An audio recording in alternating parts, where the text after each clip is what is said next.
sur une innovation introduite dans la filière Fognon, qui est le fauchage mécanique. Jusque-là, le fauchage du Fognon est effectué à la main, à l'aide de faucilles. Mais l'utilisation de cet instrument-là faisait que les producteurs n'emblavaient pas de grandes surfaces, parce que la récolte se faisant à la main. Et comme le Fognon, la récolte du Fognon requiert un délai, quand ça arrive à maturité, ça amène les producteurs à utiliser une main-d'œuvre abondante pour ne pas laisser une grande partie de la production au champ, en perte. Donc, pour ne pas être confrontés à ces difficultés, les producteurs sont amenés à réduire leur champ. Et quand on dit réduction de champ, on dit réduction de la production. Et donc, pour atteindre un certain niveau de production, il faut avoir les moyens de récolte plus importants. Donc, le fauchage mécanique vient lever cette contrainte. Et ça va même agir sur le rendement à l'hectare. C'est parce qu'on ne récolte pas à temps qu'il y a des pertes. Et quand il y a des pertes, ça agit sur le rendement. Donc la disponibilité d'un équipement motorisé capable de récolter le Fognon va être un élément très important dans l'accroissement des surfaces emblavées. C'est une innovation, ce n'est pas une invention. C'est une innovation que j'ai introduite. C'est-à-dire, c'est une solution qui existait déjà, que j'ai appliquée au Fognon. Okay. La solution existait déjà, mais pour d'autres choses. Mais moi, je l'ai appliquée au Fognon parce que le principe, je l'ai vu, ça s'adapte bien à la nature de la plante de Fognon. Donc, je l'ai appliqué avec quelques petites adaptations. Mais l'innovation, ça consiste essentiellement à ça. C'est-à-dire l'introduction d'un équipement nouveau pour la filière, mais c'est un équipement qui existait par ailleurs et utilisé pour autre chose. C'est aussi une des voies d'innovation qui existe. Si j'ai pu finaliser le processus m'a permis de mettre en place cette solution-là technologique, c'est grâce au prix. Si je n'avais pas eu le prix, ça allait encore prendre du temps, parce qu'il faut réunir les moyens pour pouvoir engager le processus. Et j'ai pu le faire grâce au prix de l'innovation à impact social que j'ai obtenu en Afrique du Sud.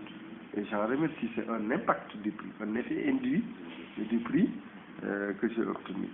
Et là, aujourd'hui, j'ai organisé une séance de démonstration à Kolda le 16 septembre dernier.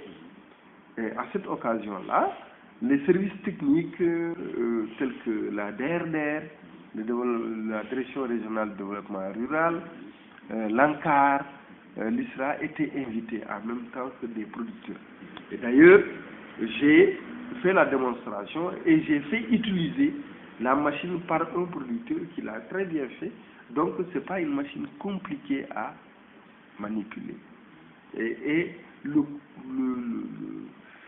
veux dire, le coût lié à son exploitation n'est pas très élevé, parce que il faut environ 2,5 litres d'essence pour travailler un hectare. Donc, ce n'est pas énorme. Donc, ce qui veut dire qu'aujourd'hui, la solution du fauchage mécanique du Fognon a été. Il n'y a pas de truc à avoir, parce que c'est moto-faucheuse. Donc c'est automobile. Okay. C'est automobile. Okay. Donc il faut tenir et conduire, simplement. Okay. Là, il y a énormément de possibilités. Il n'y a pas de problème du point de vue de l'utilisation. du point de vue de la consommation d'énergie, c'est pas énorme. Et puis, c'est une machine qui est adaptée à la dimension un peu qui est à hauteur d'homme par rapport aux producteurs que nous avons dans le Fognon. Et puis, ça va vraiment encourager les producteurs à emblaver des grandes surfaces. Comment cette innovation a été accueillie par les populations qui cultivent souvent le Fognon? Mais c'est une innovation très très bien accueillie. Parce que les producteurs qui ont fait l'essai avec moi, au moment de la démonstration, ont exprimé un très grand soulagement. Pour le simple fait que aujourd'hui, ils pourront maintenant entrevoir une plus grande production de Fognon. Un des grands producteurs de Fognon du département de Kolda, il s'appelle M. Thierno Diallo. Lui, il a fait l'expérience et puis il a eu il s'est exclamé de manière très positive en regardant cette machine couper le Fognon au ras du sol sans qu'il y ait égrenage spontané du grain. Et puis le ramassage simplement qui doit se faire après pour rassembler ça sous forme de pote. Voilà. Ce que le paysan fait après, c'est de ramasser ce qui a été coupé et de le mettre sous forme de pote. C'est tout.